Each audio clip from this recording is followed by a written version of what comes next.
Bonjour, c'est Sidonie. Bienvenue et merci d'écouter L'humain derrière l'étiquette. J'espère qu'il vous inspirera à aller à la rencontre de l'autre et de vous-même. Si ce podcast vous plaît, n'hésitez pas à vous abonner pour ne rien manquer des épisodes à venir. Bonne écoute! Bonjour chères auditrices, chers auditeurs, bienvenue pour ce nouvel épisode de L'humain derrière l'étiquette. Aujourd'hui, je suis avec Claire. Bonjour Claire. Bonjour Sidonie. Claire, je suis ravie de t'accueillir. Comment vas-tu aujourd'hui? Eh ben écoute, ça va très bien depuis que je me suis shootée avec les produits essentiels. Ah bah tant mieux, tu vas être bien zen pour répondre à mes questions. Exactement. Est-ce que, dans un premier temps, tu peux te présenter en quelques mots en tant qu'être humain, s'il te plaît? Oui, alors, en tant qu'être humain. En plus, j'ai écouté tous tes podcasts avant, du coup, je suis en mode, ok, qu'est-ce que je dois dire? C'est malin. Eh ben, je suis Claire, j'ai 26 ans, voilà, je suis sur Caen depuis déjà 10 ans bientôt maintenant, parce que je suis arrivée à Caen assez jeune. Et puis, je suis monitrice éducatrice en libéral depuis 1 an. C'est pas un métier très très commun, ça, en libéral, si? Non, c'est pas très connu. Bah en fait là ça tend un petit peu quand même à se développer, mais ouais non, pour l'instant on est très peu. Bah par exemple là sur le Calvados, en tout cas d'après mes recherches, on n'est pas plus de 10 quoi, okay. Vraiment, et encore je suis un peu optimiste quand je dis 10. Et est-ce que tu peux en quelques mots nous expliquer justement de quoi il retourne donc monitrice éducatrice, c'est un peu deux métiers déjà différents de base que toi tu as associés? Non, en fait moi à la base du coup je suis plus allée dans l'animation. Du coup, j'étais animatrice. J'ai passé mon BAFA quand j'avais 17 ans, tout ça. Après, en fait, je savais qu'il y avait éducateur, éducatrice spécialisée. Et je connaissais pas forcément les autres. Parce qu'en fait, il y en a plein d'autres autour de ça. Il n'y a pas que tout le monde connaît éducateur ou quoi. Mais en fait, il y a aussi moniteur éducateur où, logiquement, sur le papier, tu es censé être plus au quotidien avec les jeunes ou avec le public, peu importe. Okay. Et l'éducateur, lui, il est censé quand même être normalement, toujours pareil. Institutions. Bah ouais, plus dans les bureaux. Enfin, normalement, c'est un peu ça sur si tu regardes vraiment légalement, quoi. Je sais pas comment expliquer, mais quand tu choisis ta formation, en tout cas, c'est plutôt écrit ça. Après, t'as aussi les techniciens, les TISF, ceux qui vont à domicile, t'as les CESF. Enfin, il y en a plein en fait autour dans le social. Okay. Et moi, j'ai choisi moniteur éducateur parce que du coup, c'était justement le fait d'être plus dans le quotidien et d'être plus sur l'animation de la vie quotidienne des publics qu'on accompagne, quoi. Et c'est quoi les publics que tu accompagnes dans ce métier? En fait, il y en a beaucoup parce que quand tu es en formation, du coup, tu vas voir tout ce qui est insertion. Donc là, ça va plus être des familles, ou ça peut être des adultes, des personnes qui sont à la rue, où il faut aller retrouver un travail. Enfin, ça peut être tellement de choses. Après, ça peut être aussi des ados, donc en protection de l'enfance, des enfants en protection de l'enfance. Ça peut être dans le handicap, donc tout type de handicap, adultes, enfants. Enfin, tu les aides à faire quoi, ces gens? Toujours pareil, ça va dépendre aussi de chacune des structures, mais en soi, c'est l'accompagnement dans la vie de tous les jours. Okay. Après, quand, par exemple, on est sur un IME, un institut médico-éducatif avec des enfants ou des ados, il y a plus, par exemple, de soins où on accompagne, par exemple, à la toilette ou des choses comme ça. Alors que, par exemple, en protection de l'enfance, on est sur du quotidien, on va accompagner à la scolarité ou accompagner avec les parents, faire des médiations familiales. Enfin, c'est hyper large, quoi. Et toi, t'as choisi quoi comme public, du coup? En fait, moi, directement, déjà, quand j'étais à mon BAFA, donc j'avais 17 ans, je voulais déjà faire mon stage BAFA avec les ados. Donc déjà, on m'a dit, mais... Les gens de ton âge, quoi. Claire, tu peux pas, ils ont 15 ans, t'as 17 ans, on a 2 ans d'écart, c'est pas possible. Et j'ai dit, mais si, moi, je veux faire ça, donc je l'ai fait quand même. Et c'était trop bien, j'ai trop aimé, et j'ai pas trop vu la difficulté qu'on allait... On pensait qu'il y aurait. Ouais, on m'a dit, tu vas pas te faire respecter du tout, ils vont te marcher dessus, etc. Et en fait, non, ça s'est super bien passé, le lien, la confiance et tout, c'était super cool. D'ailleurs, j'ai une jeune que j'ai eue à ce stage-là, avec qui je parle encore, qui a maintenant, elle a 19 ans, c'est trop bien. Okay. Et donc, du coup, direct les jeunes. Et donc, pourquoi je disais ça ? Parce qu'en fait, on parlait de quel public tu avais choisi, et tu as dit que dès le départ, finalement, c'était quand même les adolescents. Même quand tu étais toi-même une jeune adulte, entre les deux, c'était déjà le public que tu choisissais. Direct les ados, donc même avec le BAFA, donc très vite, j'ai été un peu référente des plus grands parce que je suis restée après dans la même structure où j'ai fait mon stage. Toutes les vacances, dès que je pouvais, en fait, les mercredis, peu importe, je travaillais là-bas. Et au fur et à mesure, au fil du temps, j'ai quand même fait un petit peu les 3-5, les 6-8, tout ça. Mais j'ai quand même fini par être finalement quand même un peu référente des plus grands. Et là, pour le coup, t'étais pas à ton compte, t'étais employée dans une structure. Ouais, bah là c'était même avant, j'avais 18 ans, alors du coup c'était vraiment quand j'étais encore en études et que je voulais des sous, donc je travaillais sur les vacances quoi. Et du coup bah j'ai fait une année quand même de bac général où je voulais pas du tout y aller, mais on m'a un peu forcée. Et puis après je suis partie en bac pro service à la personne, où du coup bah là je savais qu'il existait d'autres métiers que l'animation, on pouvait plus être dans l'accompagnement spécialisé, mais je savais pas encore quoi, donc dans ces 3 ans-là, j'ai fait plein de stages. Et donc, on avait 2 stages obligatoires. Un en toute petite enfance, donc en crèche. Non, c'était pas ton truc. Bah, en fait, maintenant, ça va mieux, mais... C'est quoi que t'as pas aimé là-bas ? Je me suis ennuyée. Mais vraiment, je me rappelle encore de l'ennui profond. Mais je pense que c'est parce que je pouvais pas... On n'avait pas le droit, j'étais trop jeune, donc je pouvais pas trop faire de choses. Et du coup, c'était super long. Enfin, j'arrivais pas à rentrer en interaction avec les petits et tout. Donc, je me suis dit, bon, les petits, non.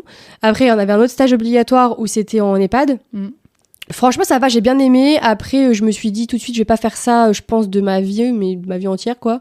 Mais j'aime bien, le contact était cool. En fait, c'était le soin surtout que j'ai pas trop apprécié. Après, le soin, tu veux dire les toilettes, les choses comme ça ? Ouais, bah ouais, parce que du coup, on a fait, j'ai fait des toilettes. Bah, par exemple, pour le bac, il y avait une épreuve où il y a une personne qui est venue sur place pour regarder comment je faisais tout ça. Ouais. Donc, non, j'ai pas trop apprécié. Après, j'ai bien aimé, par contre, le côté vraiment lien social. Le contact avec les personnes âgées. Ouais, c'était trop bien. Voilà, et après on avait un autre stage au choix, et donc je suis partie en maison d'accueil spécialisée, donc j'étais la seule à partir dans un truc comme ça. Tout le monde maison d'accueil spécialisée, c'est quoi exactement ? Alors là du coup c'est des adultes, donc ça peut être adulte genre 40-50 ans, mais après c'est quand même plus vieillissant. En fait, des fois, il y a des personnes qui ont 40-50 ans, mais bon, logiquement, c'est quand même plus des personnes qui sont vieillissantes. Après, ça dépend toujours pareil de la place, de la structure. Donc voilà, donc je suis partie là-bas. Et c'est des personnes vieillissantes, mais qui sont... Pardon, oui, j'ai oublié de dire qu'ils sont là en situation de handicap. Du coup, souvent, c'est des personnes qui ont été avant en foyer de vie, qui travaillent en ESAT, en établissement de service d'aide par le travail. D'accord. Donc il y a un handicap. Handicap physique ou... Ça peut être un peu tout. Ok. Bah, surtout que malheureusement, c'est un peu la seule structure, il n'y a pas énormément de structures en fait qui accueillent les personnes âgées en situation de handicap, donc du coup on se retrouve vite dans une masse avec un peu tout type de profil. Et du coup ça te faisait encore un public différent. Ah ouais, c'était encore un public différent, mais j'avais trop envie d'essayer dans une structure comme ça, parce qu'en fait, il faut savoir aussi qu'en 3e déjà, j'avais fait mon stage là, le stage d'une semaine, et bah je l'ai fait en classe CLIS à l'époque, c'était classe pour l'inclusion, je sais plus, sociale, enfin je sais plus trop le terme parce que maintenant c'est Ulysse. Oui, c'est des enfants qui avaient été exclus à un moment donné, des choses comme ça. Bah en fait, c'est des enfants qui ne suivent pas en fait le cursus académique. Donc du coup, il y avait un peu, dans mes souvenirs, parce que c'est un peu flou, ça date maintenant, mais il y avait un peu tout pareil, tout type de handicap. Hein. Franchement, c'était pas. Tout était mélangé, quoi. Ouais. Il y avait des personnes, des enfants en fauteuil. Je me rappelle très bien d'une petite fille qui était trisomique aussi. Enfin, après, je connaissais pas tous les termes non plus à ce moment-là. Donc du coup, j'avais déjà fait ça, donc je connaissais le public enfant. Je me suis dit, je vais essayer le public plus adulte. Ouais, et ça t'a plu, cette expérience ? Et c'était trop bien, mais j'ai trop aimé. Mais je suis partie, j'ai pleuré et tout, vraiment, c'était trop bien. Mais du coup, c'est quand même pas le public que t'as choisi derrière. Non, en fait, c'était quand même trop bien. J'ai mis plein de trucs en place. Par exemple, j'ai fait du yoga du rire avec eux. Enfin, c'était trop bien, trop intéressant. Mais toujours pareil, le soin, quoi. Parce que du coup, il y avait le soin. Bah ouais. Bah très vite dans ces structures-là, tu fais du soin en fait. Tu fais de tout, tu fais un peu de tout, ouais. Et c'est vrai que du coup, ça se fait, mais j'étais pas très à l'aise quand même. Donc voilà. Et puis j'avais quand même les ados toujours dans un coin, parce qu'au final, toutes les vacances, je travaillais quand même encore en centre de loisirs. Donc voilà. Et du coup, après, on arrive vite au bac. Et au bac, on m'a dit soit tu passes ton bac et en même temps tu passes ton concours d'éduc. Soit du coup tu passes que ton bac, mais il faudra que tu passes ton concours d'éduc l'année prochaine, donc il y aura une année de battement. Mais je me suis dit, il faut que je me focus sur le bac et on verra après, sinon ça va être trop de choses en même temps. Du coup j'ai eu mon bac, et après je suis arrivée à Caen et je suis allée en fac de sociaux, quoi. En me disant bon, peut-être ça va être bien. Non, ça t'a pas plu. En fait si, le contenu était intéressant, mais vraiment le format. Ça me convenait pas du tout. Des gros amphis. Des gros amphis. Ouais. Puis les gens, ils sont les uns sur les autres. En plus, même en termes de liens, j'ai pas réussi à avoir trop de relations avec les gens. C'était pas terrible. Donc, je me suis pas acharnée. De toute façon, j'avais même pas d'aide de qui que ce soit en termes financiers qui aurait pu me donner envie de rester. Donc, en fait, j'ai arrêté. Je suis allée travailler dans les centres de loisirs sur Caen. Plusieurs, j'en ai fait 4 ou 5 différents. sur des petits contrats et tout ça. Donc c'était là les horaires de périscolaire, quoi, le matin, 7h30, 8h30, le midi et puis le soir. Ouais. Et à côté, en plus, je faisais à domicile, j'allais directement à domicile en fait. Mais du coup, quand tu travaillais comme ça, parce que tu dis ça comme si c'était d'une simplicité énorme, moi si tu m'envoyais travailler avec des ados pendant une semaine à droite à gauche, je serais en panique totale. Comment tu faisais pour savoir quoi faire avec eux ? En fait, parce que tu faisais ça depuis des années, du coup. Ouais, du coup. Comment tu faisais ? Qu'est-ce que tu faisais ? Où est-ce que tu te renseignais ? Est-ce que c'est en toi ? Est-ce que tu lisais des bouquins ? Comment tu faisais, en fait ? Mais je crois qu'en fait, j'ai pas trop... c'était inné, quoi. Genre... Je pense qu'après, je me suis aussi inspirée de moi-même, ce que j'aurais voulu qu'on me propose, tout ça. Après, sur les centres de loisirs, j'étais encore avec des plus petits pour le coup. Après, j'étais toujours quand même avec des pré-ados, souvent avec des pré-ados. En fait, une fois, on m'a dit avec des petits et c'était pas possible. Donc, du coup, j'ai demandé à avoir les plus grands. Et du coup, après, je me suis peut-être un peu renseignée quand même sur Internet. J'ai lu quand même des livres et tout ça. Mais franchement, c'était quand même plus de moi-même, ce que je pensais qu'allait être intéressant pour eux. Le boulot que tu avais là, c'était de faire de l'animation. Il y avait rien de... Là, à ce moment-là, c'était vraiment de l'animation, parce que c'était vraiment, tu vois, en complément, en attendant, en fait, de rentrer à l'IRTS à l'Institut. Et puis ces gamins-là, c'est ce qu'ils attendaient, en fait. C'était de l'activité. De l'activité, ludique, quoi. Ouais, c'est ça. Okay. Après, sur le domicile, parce que j'allais à domicile aussi, en vrai, c'était du babysitting. Hein. Sauf que, à chaque fois, je dépassais tout le temps mes trucs. Oui, c'est ça, parce qu'en fait, alors moi, je pose ces questions-là parce que je connais un petit peu Claire maintenant. Et c'est vrai que tu passes par le jeu beaucoup pour... pas que pour amuser, en fait. C'est-à-dire que non, il y a toujours un truc derrière. Voilà, c'est ça. C'est qu'en fait, tu repères les choses assez facilement en l'occurrence chez les ados, mais pas que. Mais chez les ados, tu vas repérer s'il y a quelque chose qui ne va pas chez eux, en fait, s'ils ne vont pas bien. Et tu vas utiliser le jeu pour qu'ils aillent mieux. Ouais, c'est ça. Ouais, puis on passe par le jeu, même par exemple, c'est tout bête, mais quand je venais pour faire de l'accompagnement scolaire, j'avais pas envie de passer pour la fille chiante qu'ils vont voir pendant 1 heure par semaine et au final, ils auront rien, ça sera pas fun et voilà.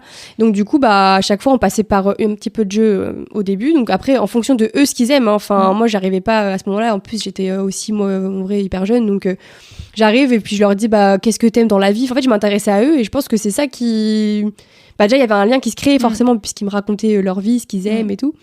Et du coup, souvent, on passait par, par exemple, sur 1 heure d'accompagnement, franchement, on faisait peut-être genre 40 minutes de jeu. Mais au final, la dernière, ce qui restait, les leçons, elles étaient faites, quoi. Ouais, et puis, c'était facile. Enfin, il n'y avait pas de difficulté au final, pratiquement. Après, effectivement, quand il y a de la dysorthographie ou des choses comme ça, là, c'est différent. Mais franchement, en général, ça se passait hyper bien, quoi. Et à partir de quand tu as conscientisé... On va continuer sur ton parcours après, mais on est sur quelque chose, j'ai envie de... À partir de quand tu as conscientisé que le jeu, c'était plus que le jeu, justement ? Tu vois ce que je veux dire ? Ouais. Je pense que c'est un peu plus tard quand même, parce que même si je le faisais avant de manière instinctive, sans y réfléchir, franchement. C'est après que du coup je me suis dit mais en fait quand je faisais ça, finalement il y avait ça.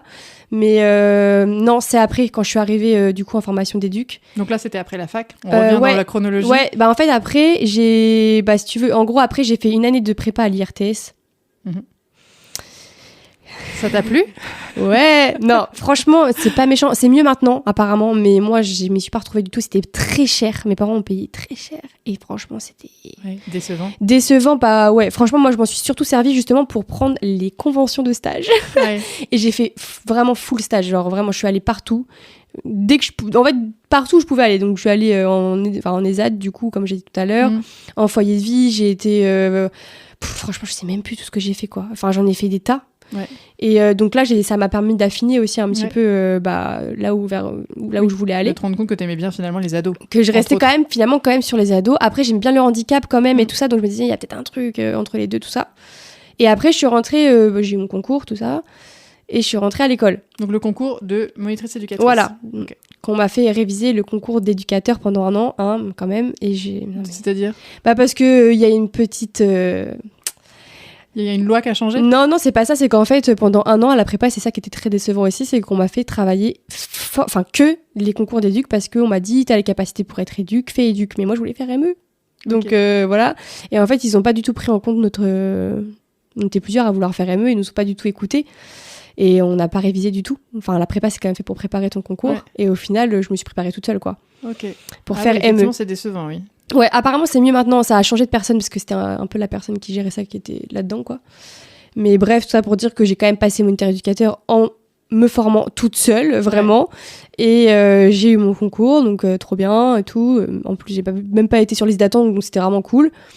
Et première année, donc t'as un grand stage première année, un grand stage deuxième année, de 14 semaines, je crois. C'est 14. Et donc moi, en fait, je voulais aller direct dans le dur, entre guillemets. Je voulais aller en gros à la PJJ, Protection judiciaire de la jeunesse. Je voulais directement être avec des ados en difficulté, mais voilà, parce que c'était le seul public en gros que j'avais pas encore vu et qui m'intéressait. Et au fur et à mesure, trop dur de rentrer là-dedans, enfin surtout pour en stage et tout, enfin c'était compliqué. Et du coup, ma référente, elle m'a trouvé un stage qui était en foyer d'urgence. Donc en fait, il y a plusieurs trucs. Il y a maison d'accueil, maison éducative maison d'enfants à caractère social. Donc ça, c'est les MEX. C'est des enfants qui sont issus que de l'aide sociale à l'enfance, donc que de la protection de l'enfance. Donc c'est-à-dire des enfants qui n'ont, entre guillemets, plus de famille et qui ont été dans des foyers, des choses comme ça. Voilà, c'est ça, qui sont placés soit judiciaires ou administratives. En tout cas, les parents ne peuvent plus, à cet instant T, s'occuper d'eux. Donc voilà, après, ça dépend la durée. Il y a plein de contrats et tout. Et après, tu as des prisons un peu pour mineurs. Donc là, c'est vraiment que le versant judiciaire. Et malheureusement, tu as des lieux, comme les foyers éducatifs, où parfois, il y a un petit peu des deux. Donc je suis allée là-bas. Donc après, on pourrait faire un autre podcast sur est-ce que vraiment c'est très utile de mettre deux publics comme ça dans un même lieu. Enfermés dans une pièce. Bref, en tout cas, c'était très enrichissant, et je suis allée là-bas. Et en fait, là-bas, les éducs, ils jouaient pas. C'était trop bizarre. Enfin, en fait, ils étaient dans leur bureau et ils faisaient l'administratif. Après, voilà, il faut en faire. En fait, si tu veux, quand t'arrives, hop, t'as le bureau et tout, t'as une équipe qui tourne, tu fais les transmissions avec ton équipe et puis t'as un petit cahier avec ce qu'il faut faire pour chaque jeune, tu vois. Après, ce qu'il faut faire, c'est-à-dire par exemple, je sais pas moi, imaginons, il faut emmener un tel à son heure de conduite. Ah oui, du factuel, quoi. Ouais, vraiment des trucs concrets. Voilà. Il n'y avait pas d'activité prévue avec en créant du lien, des choses comme ça. Moi, en tout cas, quand j'y suis allée, peut-être que ça a changé maintenant, mais en tout cas, quand j'y suis allée, vraiment, il n'y avait pas d'activité, quoi. C'était vraiment des trucs de la vie concrets, voilà, emmener un tel au collège, emmener un tel à truc, appeler maman de tel, enfin voilà, c'était des trucs comme ça. Après, toi, t'étais référent d'un jeune ou de deux, donc tu faisais plus de détails avec lui, genre de l'accompagnement plus en duo, pour savoir ce qu'il veut faire dans la vie, tout ça. Des trucs sérieux, en fait. Des trucs très sérieux, et enfin, c'est leur lieu de vie, quoi. Donc, moi, je trouvais ça un peu... Triste, carrément. Et donc, moi, j'avais mes deux jeunes qui étaient j'étais référente de deux jeunes. Et du coup, j'ai commencé à ramener des trucs, genre, tu vois... Des tabous, Ouais, des jeux et tout. Et si, il y avait un truc. Il y avait une PlayStation. Aïe. Mais après, j'adore les jeux de vidéo, voilà, il y a plein de bienfaits, sauf que là, il y avait qu'une seule PlayStation, donc en plus de ça, c'était mal utilisé, il y avait toujours des éclats, la PlayStation, le nombre de fois, elle a été cassée, enfin voilà. Bref, tout ça pour dire que je me ramène avec des bracelets... non, là, j'arrive avec des bracelets brésiliens, carrément, tu sais, pour faire les fils et tout, là. J'adorais faire ça avec les jeunes. J'étais jeune aussi. C'était trop bien. Et du coup, je ramène ça et tout. Puis vraiment, t'as mon collègue, il me regarde en mode, mais qu'est-ce que tu fais ? Je vais jouer. Il me dit, mais on joue pas ici. Je dis, si, en fait. Enfin, moi, en tout cas, tu fais ce que tu veux, mais moi, avec mes jeunes que j'accompagne, enfin, mes références, je vais faire des bracelets, quoi. Voilà, c'est tout. Et en fait, en faisant les bracelets, c'est très simple. Tu te mets autour d'une table, tu fais ton bracelet et en fait, tu fais que parler. Parce que t'as que ça, entre guillemets, à faire. Et du coup, t'échanges et tout. Et j'ai appris plein de trucs par ce biais-là. Et au fur et à mesure, moi, les jeunes, ils voulaient qu'on en refasse, quoi. Bien sûr. Donc, du coup, j'ai ramené plein de trucs après, des jeux, voilà, Uno, trucs. Des trucs connus un peu. Un peu plus connus. Parce qu'après, à ce moment-là, j'avais pas non plus autant de jeux que maintenant, on va dire. Donc voilà, et puis au fur et à mesure, aussi le côté créatif et tout, donc j'ai commencé à mettre en place, tu sais, des bullet journal. En fait, c'est des petits cahiers. Avec des photos et tu décores les photos. Ouais, tu décores, même si pour t'organiser, c'est entre un journal intime et un agenda, quoi, en fait. C'est un peu ton petit cahier dans lequel tu mets plein de trucs et tu crées, quoi. Tu décores.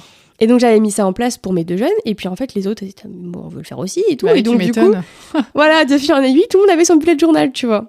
Et voilà, c'est comme ça qu'en fait je me suis dit, mais en fait là, avec le jeu et avec la création, enfin avec la médiation, finalement, la légèreté, la créativité. Ah oui, t'apprends plein de trucs. Enfin, moi les jeunes, j'ai jamais autant entendu parler de trucs perso que à ce moment-là, et en plus entre eux des fois. Ça crée du lien aussi. Tu vois, ils se créaient, ils se donnaient des réponses entre eux et tout ça, alors que des fois, enfin, quand on parlait de leur vécu, des fois c'était genre vraiment enfermé dans la chambre, que à deux ou voilà. Alors que là, il y avait tout le monde qui pouvait échanger et tout. Enfin, c'était vraiment bien. C'était trop intéressant. Mais bon, il y a que moi qui l'a fait quand même pendant tout, durant tout le stage. Peut-être que tu as semé une graine et qu'il y en a d'autres Mais qui ont repris. Mais je crois que oui, parce que la dernière fois, j'ai regardé sur le site de la structure concernée, dont je tairai le nom, et j'ai vu qu'ils avaient changé un peu. J'ai vu des choses qui étaient intéressantes, donc j'espère que ça a pu continuer, quoi. Ouais, pour les jeunes, quoi. C'est ça. Ok, donc alors attends. Donc là, on était dans ce moment où tu as eu un stage. Donc là, c'était en foyer éducatif. Voilà. Ouais. Et ensuite, du coup, parce que là, du coup, c'était des stages. Ensuite... Donc là, c'était un stage de 14 semaines quand même. Ouais. Donc en fait, tu vois, 14 semaines. En plus, c'est entrecoupé. Tu sais, c'est pas d'un coup. Donc, en fait, t'es plus qu'un stagiaire. Hein. À ce moment-là, t'es vraiment... tu rentres salarié, en vrai, hein, franchement. Ouais. Et donc après ça, j'ai fait un peu de remplacement là-bas, donc en tant qu'éduc. Une fois que tu as eu ton diplôme, même pendant, parce que tu sais, ils te prennent quand même pendant. Ils ont besoin. Bah oui, il y a tellement de besoins. Donc voilà. Et puis voilà. Après, du coup, comme j'avais déjà eu pas mal de stages autour du handicap, et là j'avais testé la protection de l'enfance, en deuxième année, je suis allée en foyer d'urgence. Okay. Donc j'ai accompagné des familles à la rue. Okay. Donc là, le foyer d'urgence dans lequel j'étais, c'est vraiment des familles qui étaient accueillies, parce que tu peux avoir plein d'autres foyers. Qui accueille par exemple que des femmes, par exemple que des personnes seules, que il y a des enfants, il y a aussi des foyers que pour les enfants, enfin voilà, il y a un peu toutes sortes de choses, et moi c'était vraiment des familles, donc il fallait qu'il y ait au moins un enfant qui était avec eux, quoi. Et là c'était trop bien. J'aurais bien voulu continuer en vrai là-dedans aussi. Après, ça s'est arrêté pendant le Covid. Alors, c'était un peu compliqué. Mais non, c'était trop intéressant. J'ai accompagné 3 familles principalement. Donc ton accompagnement, c'est de les prendre en charge quand elles sont et de les aider à retrouver un travail. Ouais, c'est ça. Après, normalement, c'est un foyer d'urgence, donc il y a urgence. Logiquement, tu es censé rester 3 mois. Généralement, tu restes jamais 3 mois. C'est beaucoup plus long parce qu'il n'y a pas de place dans les autres structures qui sont pour après.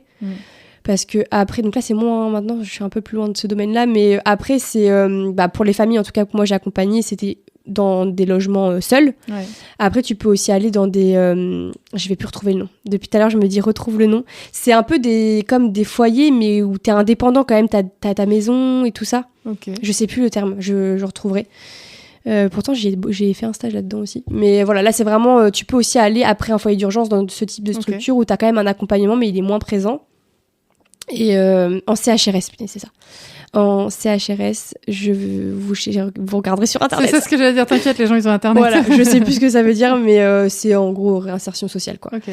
Et après, le but, c'est pas rester en CHRS non plus. Il y a toujours après un logement, ce serait bien.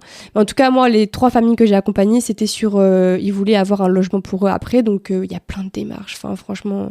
En fait, tu les aides dans les démarches administratives, par exemple, des choses comme ça. Démarches administratives, beaucoup. Tu fais des entretiens individuels avec eux pour savoir où ils en sont, ce qu'ils veulent pour leurs enfants. Par exemple, ça a l'air tellement différent du travail que tu décrivais avant, où tu as des jeunes, tu joues avec eux, etc. Et là, tu passes dans une tâche administrative et toi, ça paraît vraiment, on dirait deux métiers différents. C'est différent. Après, par contre, moi, du coup, je faisais ça, mais on organisait plein de trucs à côté, vraiment purement dans la structure d'animation avec mes collègues que j'avais à ce moment-là, qui étaient super. Toi, en fait, et parce que j'avais 2 collègues qui étaient comme moi à fond là-dedans. Et du coup, il y avait plein... Par contre, c'était vraiment une bonne structure. On avait quand même des sous et tout pour faire des choses, donc ça, c'était cool aussi. Par exemple, tu vois, il y avait des ateliers d'écriture pour les familles. Il y avait des ateliers d'écriture, que ça soit français, ou il y avait aussi anglais. Enfin, vu qu'il y avait pas mal de nationalités. En fait, toi, t'aimes bien mettre de la joie dans la vie des gens qui sont en galère, quoi. Ouais, c'est un peu ça. Okay. Parce qu'on trouve toujours un moyen. Tu vois, on a fait des repas partagés. Du coup, comme il y avait plein de personnes différentes, on avait des repas. Mais laisse tomber, j'ai jamais goûté autant de trucs. On faisait des Noëls solidaires. On faisait, tu vois, j'ai fait par exemple des massages, des gommages avec des femmes du foyer. Enfin, c'est plein de trucs. Après, on les emmenait au cinéma aussi. Enfin, tu vois, c'était vraiment un lieu de vie. Enfin, en tout cas, moi, quand j'y étais, c'était vraiment un lieu de vie. C'était vraiment fun. Vraiment, c'était cool. Et puis après, c'était des horaires, je n'ai pas dit sur celui d'avant aussi, mais il y avait un peu d'horaires de nuit quand même. Enfin, de soirée, par exemple, je faisais des fois 11h, 23h ou 14h, 22h. Enfin, tu vois. Du coup, tu as aussi ce côté soirée. C'est pas pareil, tu n'as pas la même ambiance. Les personnes viennent te voir, des fois, ils se confient. C'est moins inhibé, c'est ce que j'allais dire le soir. Ouais, c'était super, super bien. Et après, il y avait aussi dans ce foyer le service... je vais perdre le nom aussi, où tu sais, t'appelles le service d'urgence quand t'appelles SOS, quoi. Enfin, quand t'es à la rue et que t'appelles, en fait, Ok. c'était ici que ça tombait, quoi. Pour Ok. dire, je sais pas, je perds mes termes, mais en gros, t'es à la rue, t'appelles ce numéro et Tu peux venir. tu peux venir ou pas. Oui. Bah oui. Et souvent, c'est ou pas, parce que t'as pas de place. Ok. Donc, c'est pas facile. Et du coup, nous, en tant qu'éduc du foyer, on avait cette responsabilité-là 1 heure le matin et 1 heure le soir quand le service n'était pas encore ouvert. Ok. Et du coup, c'était le 115. Ok. Parce que les gens vont connaître le 115. Ok, C'est le numéro que tu appelles d'urgence, quoi. Et ouais, là, franchement, des fois, quand tu réponds aux appels d'urgence, Ouais, c'est dur. ouais, c'est un peu dur. Mais du coup, en fait, donc il y a quand même ce fil rouge. On voit que tu remets t'as envie de remettre de la joie dans des vies où il y a de la tristesse, il y a de la difficulté, etc. Donc là, donc t'as fait plein de boulot en fait, parce qu'après t'as encore travaillé dans une autre structure. On va en reparler. Ouais. Mais moi, ce que je me demande, c'est parce que pour moi, ça me paraît des boulots tellement différents quand même les uns des autres. Ouais, c'est quand même. Et aujourd'hui, on va en reparler aussi, mais tu as quand même vraiment trouvé ta singularité dans ce travail. Tu as envie de travailler avec les ados, avec tout ce qui est troubles de l'autisme. C'est très précis, en fait. Comment t'en es arrivé là? Enfin, tu vois, parce que t'as fait tellement de... Qu'est-ce qui t'a dit, OK, non, moi, c'est ça que je veux faire? Et c'est cette partie du métier que je veux faire, parce que c'est là encore, ce que tu fais aujourd'hui, t'es à ton compte. Tu vas soit dans les familles, soit... Enfin, qu'est-ce qui s'est passé entre ce moment-là et le moment où t'en es arrivée aujourd'hui à être monitrice éducatrice en libéral. En libéral, ouais. En fait, depuis... Enfin, je pense que j'ai toujours voulu avoir mon projet. Après, je savais pas comment, qui, quoi. Enfin, je savais pas comment on pouvait faire. Après, je me suis aussi dit longtemps que j'étais trop jeune et qu'il fallait quand même que je prenne aussi de l'expérience de terrain et tout. Enfin, on peut pas arriver comme ça et puis ouvrir son truc. Enfin, en tout cas, moi, je considère qu'on peut pas comme ça.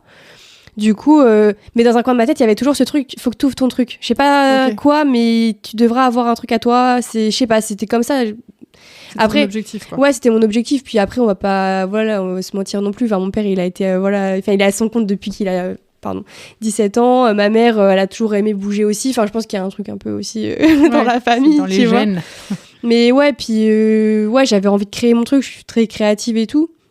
Donc déjà, il y avait eu un moment où j'avais déjà, je sais plus trop c'était quand, mais j'avais déjà commencé à faire des recherches sur une structure, comment je pourrais ouvrir une structure, quels sont les statuts possibles et tout, machin. Après, je me suis dit, bon, tu verras ça plus tard et tout. Et puis après, il y a eu le Covid. Ah oui. Oh là là, puis là, ça m'a saoulée, quoi, parce que déjà, tout s'arrête. T'as pas de retour. Enfin, nous, on était en formation, on n'a eu aucun retour sur nos écrits, tout ça. Enfin, c'était hyper frustrant.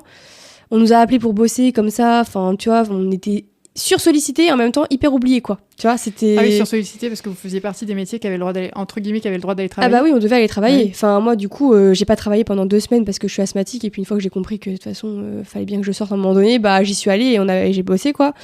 Et en même temps, on était hyper oubliés, quoi. Enfin, il y avait plein de trucs.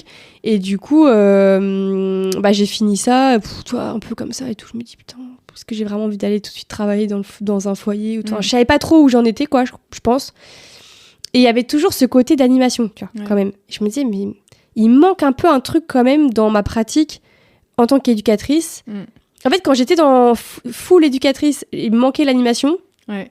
Et quand j'étais que animation, il manquait, tu vois, l'autre côté. Ouais, la dimension d'aide. Il y avait un truc qui manquait, quoi. Et du coup, c'est là que pendant le confinement, j'ai un peu cherché et tout. Je me disais, putain, je vais peut-être faire un truc. Tu vois, je pensais ouvrir une structure, par exemple, un centre de loisirs adapté pour tous, avec des éducateurs et des animateurs. Enfin, je sais pas trop.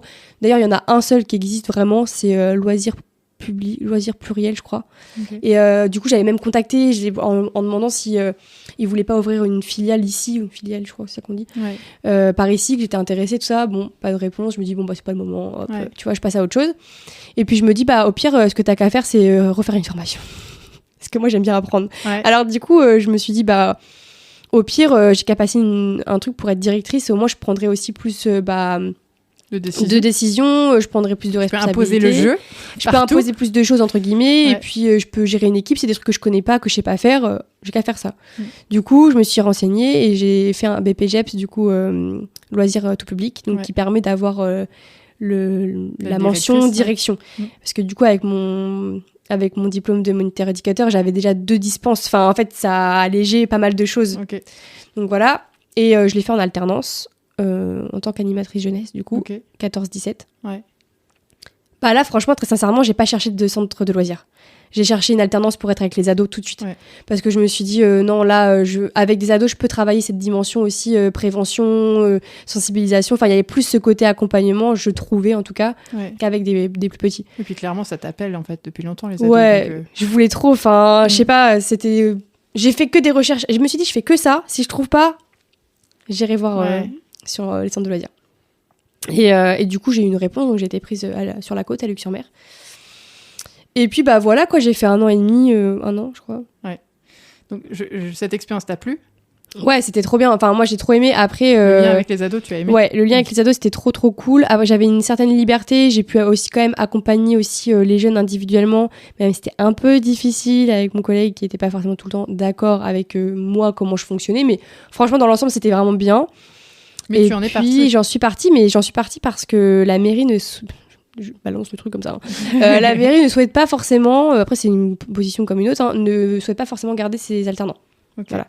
Il y a un directeur, du coup, qui était mon collègue, et en fait, en général, il préfère former plusieurs personnes, et après, la personne s'en va et fait sa vie, quoi. Okay. Mais après, tu as fait ta vie après ? Ouais, de toute façon, très sincèrement, je voulais pas rester parce que j'allais pas évoluer. Puisque j'allais rester animatrice jeunesse et du coup j'aurais eu mon diplôme, mais en soi j'allais pas être passée directrice, donc voilà. C'était ton objectif de faire un peu à ta sauce, quoi. C'est ça. Du coup j'ai été appelée par une structure. Enfin en fait c'est mon formateur qui m'a conseillé en gros au Franca du Calvados, qui est une autre structure de l'éducation populaire. Nous y voilà. Ouais. Ok.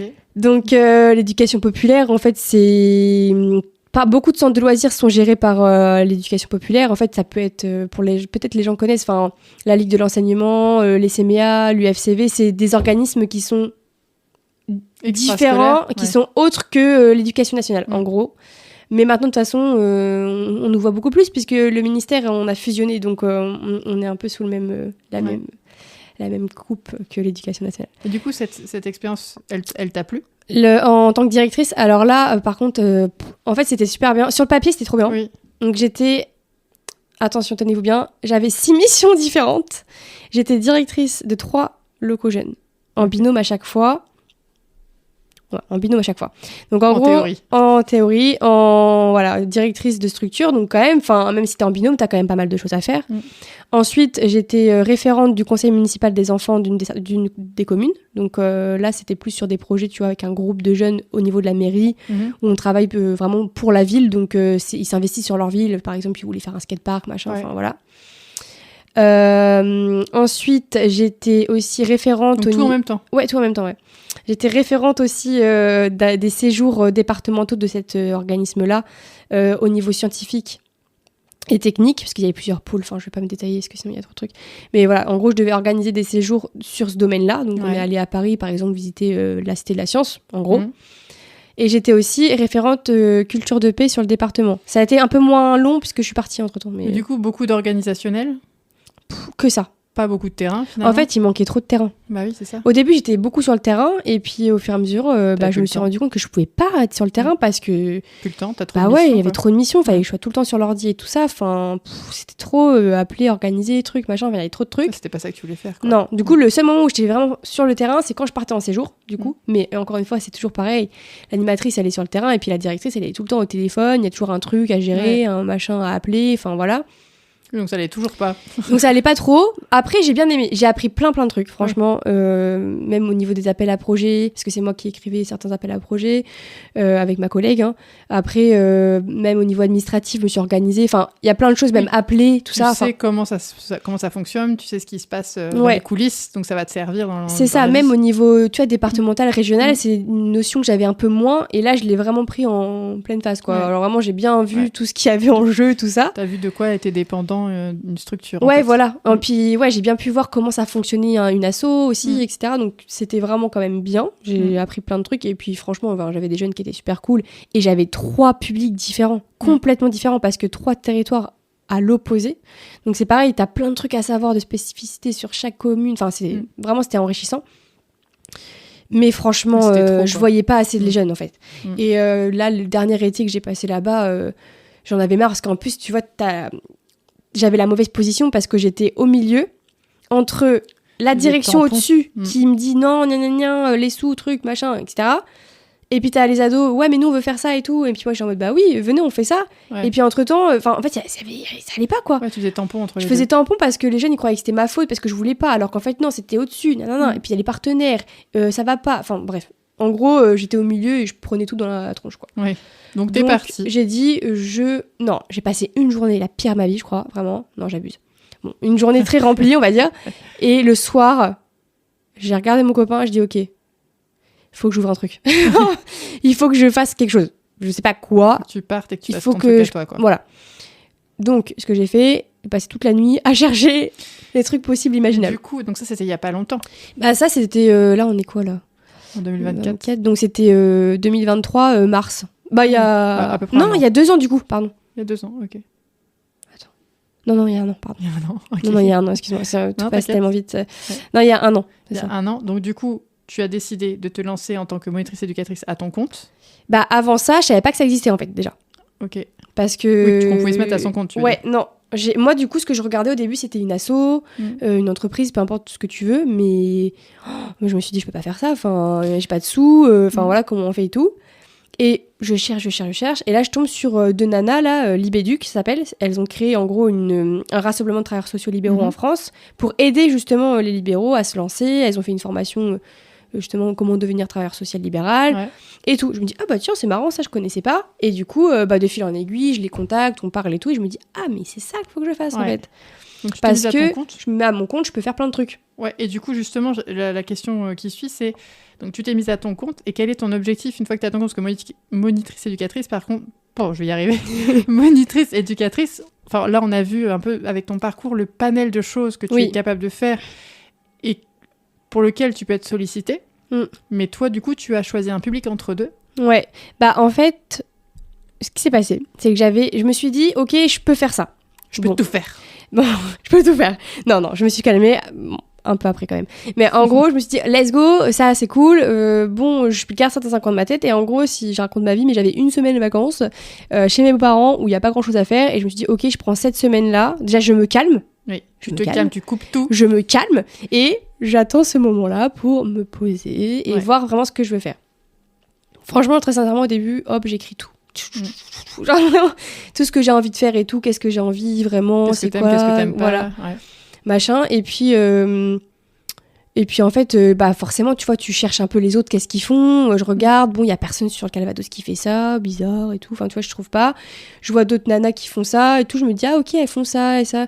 Prévention, bah ouais, mais peut-être pas forcément addiction et tout, c'est pas trop mon truc. Après, je vois accompagnement individualisé, ok. Et moi, direct, je me dis accompagnement individualisé des ados. Ouais, forcément. Et après, je me prends une claque parce qu'il y a pas d'aide, donc les parents pourront pas payer, tu vois, genre. Bref, il y a plein de toi, trucs. tu pourras pas, en tout cas, aider ceux qui n'ont pas les sous. C'est ça. Donc du coup, enfin, plein de questions. À la fin de la première semaine, en gros, j'ai quand même plein de trucs parce que j'ai un copain graphiste, donc j'ai un logo de fée. Ça, c'est pas mal. Et c'est pas mal, mais franchement, c'était long. Ouais. Parce que bah vas-y, c'est mon truc, donc je voulais vraiment quand même que ça me corresponde vraiment.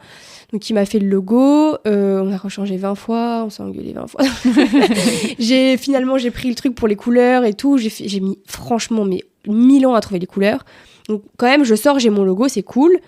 J'ai déclaré mon auto-entreprise parce que je savais déjà le faire par rapport à d'autres expériences. Je me suis inscrite à Libéduc pour avoir des infos. Ouais. Voilà, et j'avais écrit quand même un gros pavé sur Word, quoi. Genre, ouais. Après, il fallait que je fasse le tri, mais j'avais quand même pas mal de trucs. Donc, c'était cool.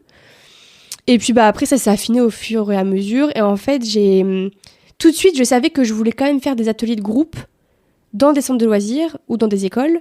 Okay. Parce que je sais que ça manque. Enfin, ayant été dans des centres de loisirs ou des locaux jeunes, par exemple, je sais très bien que les collègues que j'ai eus, moi en tout cas, n'osaient pas ou n'avaient pas envie, du moins, ou voilà, ou ils n'étaient pas à l'aise de lancer des sujets style, tu sais, sexualité, prévention et tout dans des locaux jeunes. Bah, des fois, on n'est pas tous à l'aise avec ça et du coup, bah, pour eux, c'était compliqué. Et je savais que du coup, avoir quelqu'un qui peut venir en intervention ponctuelle le faire, ça marcherait. Enfin, et ce serait intéressant. Du coup, je me suis dit, ça, c'est sûr, je veux le faire. Mais ça peut pas être que ça. Enfin, si tu veux vraiment en vivre et tout, quand même, faut quand même que tu aies d'autres, je pense, voilà, biais, tu vois. Ouais. Du coup, voilà, après, je passe ma vie, voilà, tranquille, quoi. Et puis, j'appelle tous mes contacts, du coup, que j'avais d'avant, dont mon directeur que j'avais quand j'étais en BAFA, au centre de loisirs. Et je lui dis, ah, Johan, il faut trop qu'on parle et tout, j'ai un projet, etc. On se voit, et là, il me donne plein d'infos. Lui, il voulait, avant de faire ça, il aurait voulu ouvrir une ferme pédagogique, donc il avait eu pas mal de trucs à me raconter, c'était trop bien et tout. Et puis il me dit, non, mais je pense que ouais, tu peux aussi faire de l'accompagnement individualisé pour des enfants qui ont des soucis et tout, enfin, voilà, qui ont des troubles du développement. Il m'a pas dit ça comme ça parce que maintenant j'ai les termes. Mais avant, enfin voilà, il m'a dit, tu vois, comme, parce que il l'avait bien vu quand je travaillais avec lui. Il y a un moment donné où j'étais là en plus, et du coup, je venais uniquement pour canaliser les enfants qui avaient besoin ou sortir du groupe, des choses comme ça. Ouais. Il me dit, mais ça, tu vois, moi, en tout cas, si tu fais ça, je te prends, quoi, parce que je sais que tu es formé. Et efficace. C'est trop bien, voilà. Il me dit, au moins, quand le groupe, faut pas que ça mette en difficulté le groupe et non plus l'enfant. Donc, du coup, tu sors avec l'enfant, tu reviens, enfin, voilà, c'est trop bien. J'ai dit, ouais, ça peut être bien, ça, etc. Donc, bon, ça s'est un peu affiné comme ça au fur et à mesure du temps, quoi. Ouais.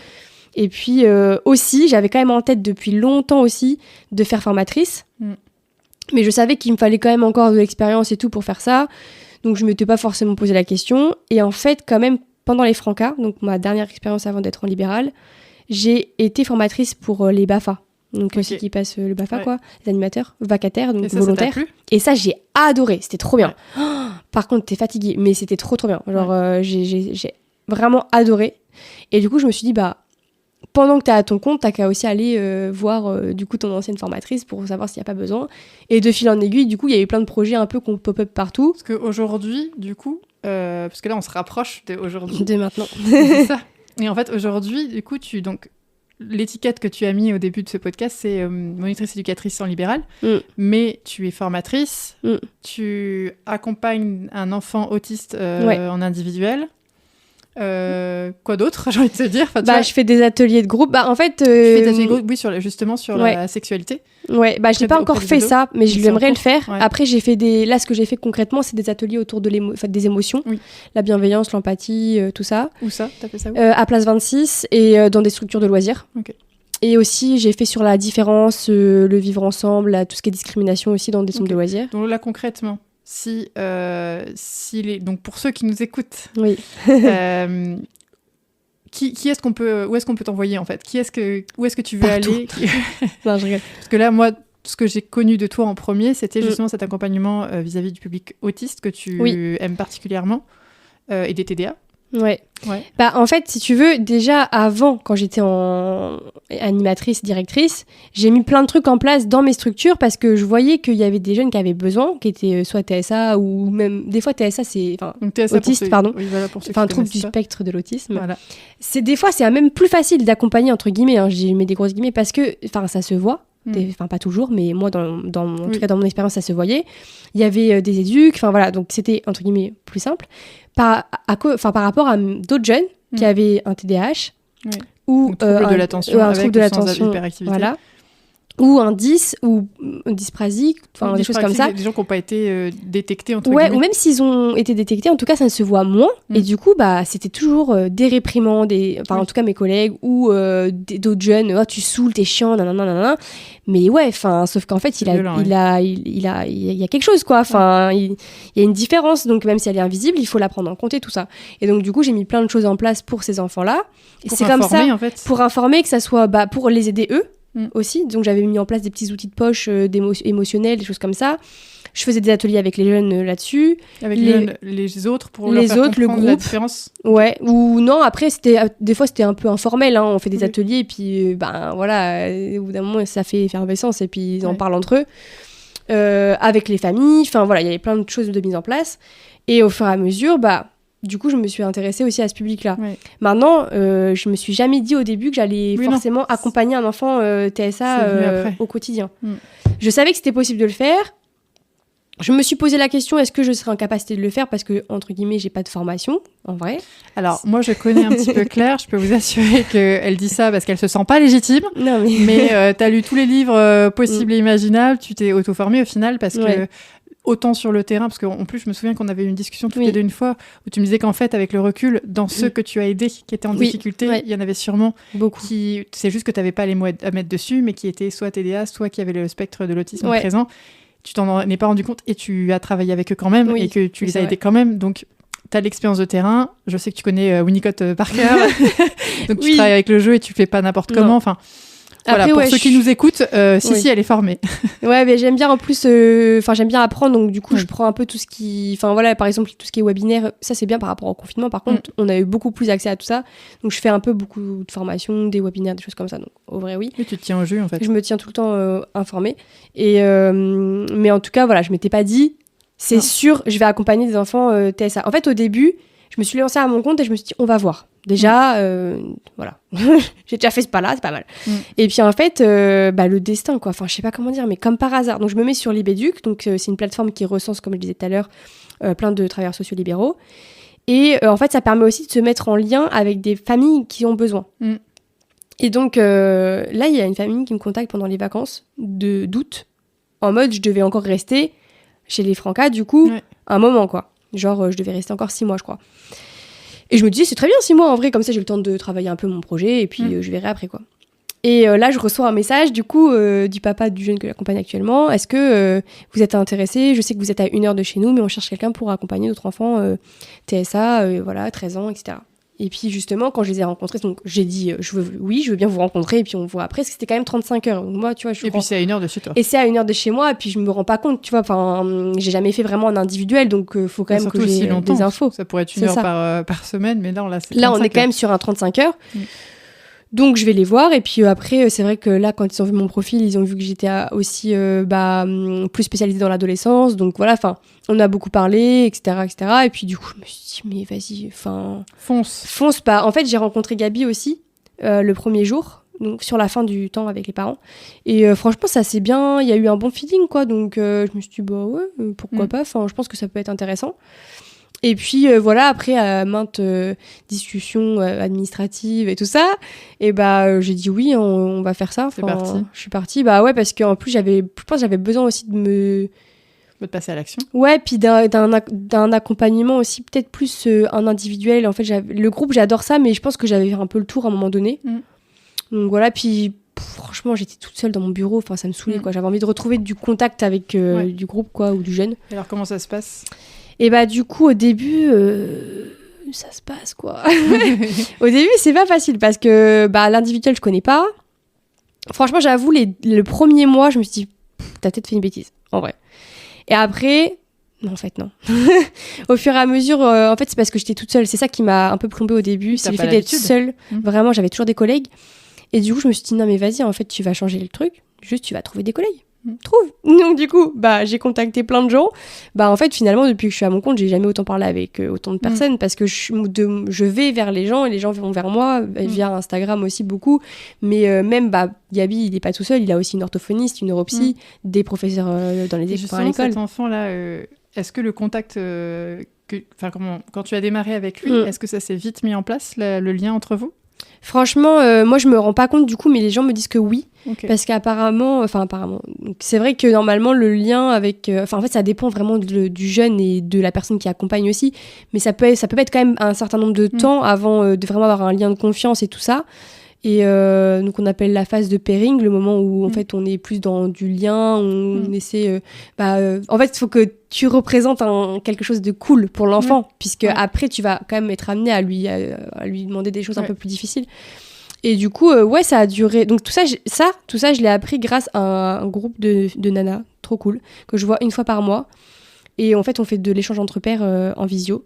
Elles sont de tout le pays. Il y en a une de Bruxelles, une dans le sud. Ah oui, même au-delà du pays. Ouais, il y en a vraiment partout. On est 6 en tout. Et donc, c'est avec elles aussi que j'ai eu pas mal d'infos. Elles m'ont expliqué ce que c'est le pairing et tout. J'étais un peu en difficulté au début, donc je leur dis, je sais pas trop, il y a un peu de violence, comment je gère, tout ça, etc. Et du coup, elles m'ont vraiment bien expliqué et je me suis emparée du truc. Et puis en fait, c'est passé très bien. Et c'est quoi, tu penses, le secret pour justement qu'un pairing se passe bien, pour que le lien se passe bien avec une personne autiste ? Je pense que même au-delà de l'autisme, en fait, c'est ce que j'arrête pas de dire. Je pense que vraiment, c'est être soi, en fait, juste, et être dans le lien, dans la relation, vraiment. Enfin, je sais pas, même avec d'autres ados qui avaient pas forcément de troubles du neurodéveloppement. Enfin, en fait, je pense que vraiment, faut être... je sais pas, une sorte de confiance qui s'installe tout doucement parce que toi aussi tu vas te livrer à ce jeune. Enfin moi, Gabi, franchement, il parle pas, mais moi je lui ai raconté ma life entière, quoi. Donc je pense qu'au bout d'un moment il a dû se dire bon, elle me raconte sa vie, je vais peut-être être un peu sympa avec elle. Enfin je sais pas, je grossis un peu le truc, ça l'a mis à l'aise, quoi. Je pense, voilà, c'est qu'il faut pas en faire des caisses et tout, et être dans la relation, dans la confiance, et voilà. Enfin, même avec n'importe quelle personne, je pense. Comment tu définirais l'autisme, toi ? Bah, pour moi, l'autisme, c'est juste une personne qui est dans un autre univers et qui a d'autres... Enfin, franchement, je pense que très sincèrement, ils ont accès à des choses que nous, on a mille lieux de savoir très sincèrement ce qui se passe dans leur univers, et je pense qu'ils sont beaucoup plus connectés que nous à la vie, quoi. Enfin, au vrai, ouais. Ils cherchent pas à midi à 14h, quoi. Ils sont dans le moment et tout. Ouais, non, pour moi, l'autisme, ouais, c'est ça. Enfin, c'est une autre manière de vivre, une autre manière... voilà, c'est... Ouais, je sais pas, moi, c'est comme quelqu'un qui est hypersensible, Ils sont juste différents de la majorité, ou en tout cas de ceux qui sont adaptés à la société d'aujourd'hui, quoi. Ouais, après, c'est pas parce qu'il y a un trouble du neurodéveloppement que tu peux pas être dans la société. Enfin, je veux dire, c'est à nous aussi de... Enfin, c'est quoi la société au final, tu vois ? Enfin, c'est qui a imposé ces règles-là au final ? Je sais pas, tu vois... Justement, j'allais te demander, parce que alors, moi j'ai un problème avec le mot trouble. T'en penses quoi, toi, de ce mot trouble ? Bah, moi, on m'a dit que c'était comme ça, du coup, forcément, je dis comme ça. Bah, bien sûr. Après... Qu'est-ce que t'en penses, toi ? Trouble... Ouais, c'est vrai que ça peut faire connoter un peu bizarre. Je sais pas trop. Moi, je me suis jamais posé la question. J'aime bien poser les questions. Je me suis jamais posé la question. Trouble du neurodéveloppement. Bah après, ça sous-entend que du coup, effectivement, il y a quelque chose de, entre guillemets, pas normal dans le fonctionnement du cerveau. Donc c'est un peu bizarre. Mais après, ça viendra à changer, tu verras, parce que tout le temps, ça change ces termes-là. Tu vois, comme avant. Et je trouve, comme par exemple, tu vois, prendre en charge quelqu'un, une prise en charge. Ouais. Bah, moi, quand j'étais en formation, à ce moment-là, justement, c'était le moment où ça a changé. Et c'est vrai que, en fait, t'es là, tu le dis, tu sais, tu réfléchis pas. Et en fait, c'est vrai, quand tu poses, prendre en charge, c'est un peu bizarre quand même. Tu collabores. Ça fait un peu genre, tu prends, tu sais, sur tes épaules. La corvée, c'est ça. Du coup, ouais, c'est vrai. Hein, après, si tu poses sur le mot trouble, effectivement, il y a peut-être des trucs à revoir. Hein. J'avais déjà posé la question à une autre personne qui travaille avec les personnes, justement, les profils atypiques. Ouais. Ce mot me pose problème parce que, justement, comme tu disais tout à l'heure, c'est juste des personnes qui sont différentes, peut-être de la majorité ou peut-être pas, hein, parce qu'il y a peut-être... il y a peut-être beaucoup de gens qui n'ont pas été, entre guillemets, détectés. Ouais, c'est sûr.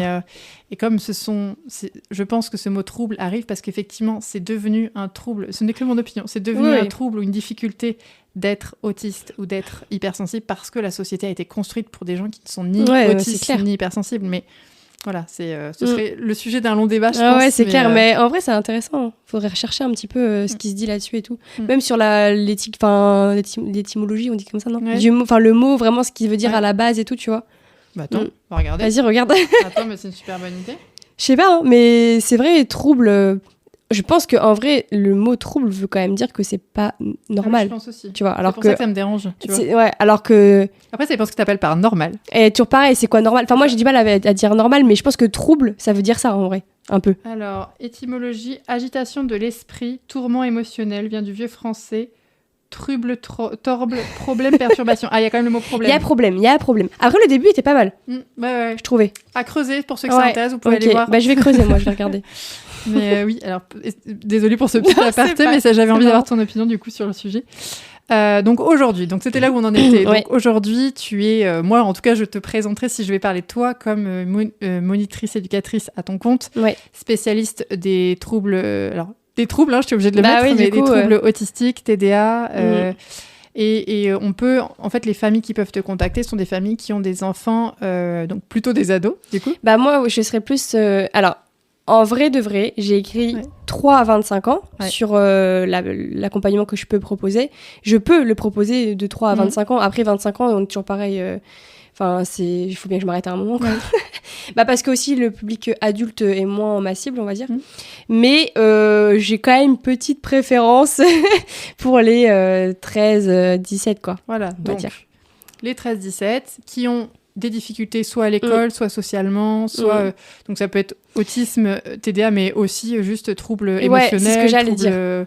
des problèmes de colère, des choses comme ça? Ouais, bah en fait, si tu veux, j'ai essayé de définir un peu quand même des choses parce qu'au début, j'allais un peu dans tous les sens quand même. Et donc, si tu divises ma micro-entreprise, en gros, il y a accompagnement individualisé aux enfants TND, du coup, troubles du neurodéveloppement, et cognitifs, donc troubles du spectre de l'autisme, TDAH, TDA, hypersensible, dysprasie, enfin voilà, tout ça. Tout ce qui sort du cadre.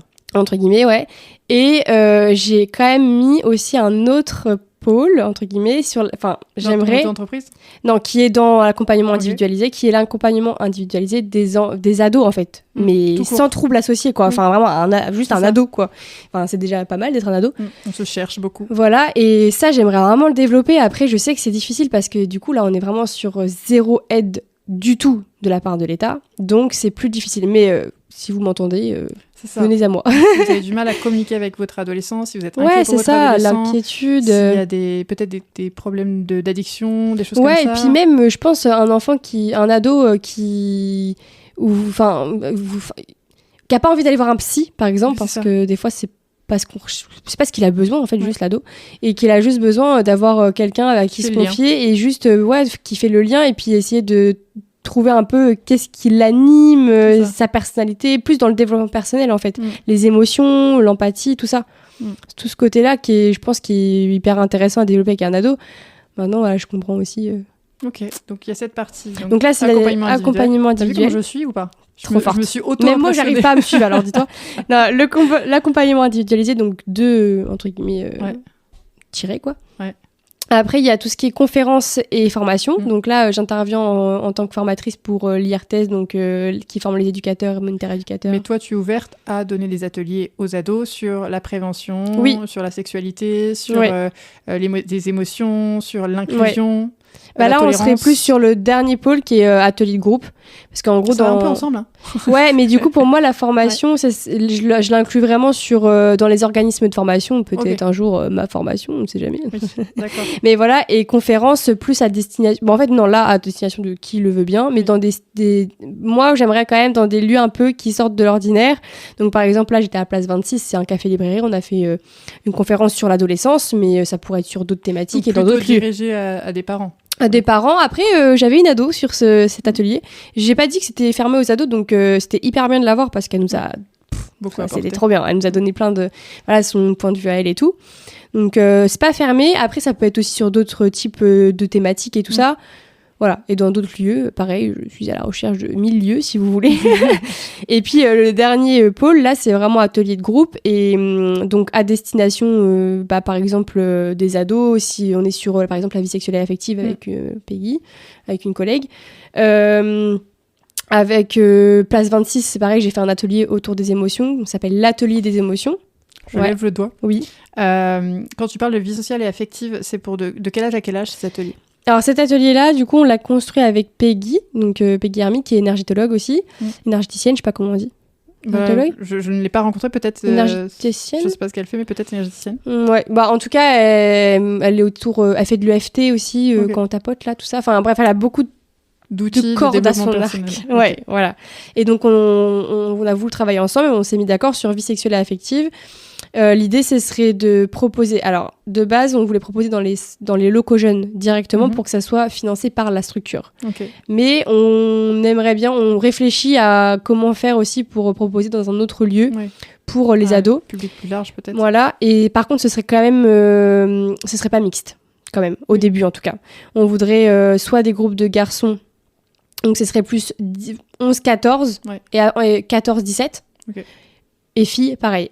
Et après, éventuellement, si les groupes veulent, on peut mixer. Mais c'est vrai que du coup, il y a quand même des thématiques où c'est difficile à cet âge-là de parler avec l'autre sexe. Donc en vrai, on est parti plus là-dessus. Ok. Donc là, c'est c'est sur la vie sexuelle affective. Mais après, j'ai aussi l'atelier des émotions. Je voulais juste, excuse-moi, je lève encore le. Non, lève le doigt. C'est juste que j'ai lu pas mal de choses justement. Pour rassurer les parents, c'est qu'en fait, souvent, ça leur fait peur de ce genre d'atelier. Ça peut leur faire peur. dans ce que j'ai lu, parce que les parents ont l'impression que ça va débrider, oui, sur la vie sexuelle et affective. Complètement, alors que ça va les débrider, que ça va leur donner des idées, etc. Alors que, non, au contraire, ils ont besoin d'endroits pour en parler, parce que sinon, à qui ils en parlent s'ils peuvent pas en parler à leurs parents? Et c'est encore pire, du coup. Et c'est pire, voilà. Ils sont vont pas parler, informés, du coup. Ils peuvent pas poser de questions, mais ils sont pas informés. Ouais. Ils vont en parler entre eux, mais ça va être décuplé, Et puis, où est-ce qu'ils ont eu leurs informations? Voilà, c'est ça. Alors que nous, l'idée, c'est vraiment... Déjà, en fait, l'idée, c'est aussi de proposer, si c'est dans un local ado, par exemple, on a envoyé une liste de plusieurs thématiques possibles à aborder avec les jeunes. Et du coup, c'est à voir avec les jeunes en amont ce qu'ils veulent choisir comme thématique. On peut pas tout faire, en fait, surtout si c'est sur 2 heures, enfin, voilà.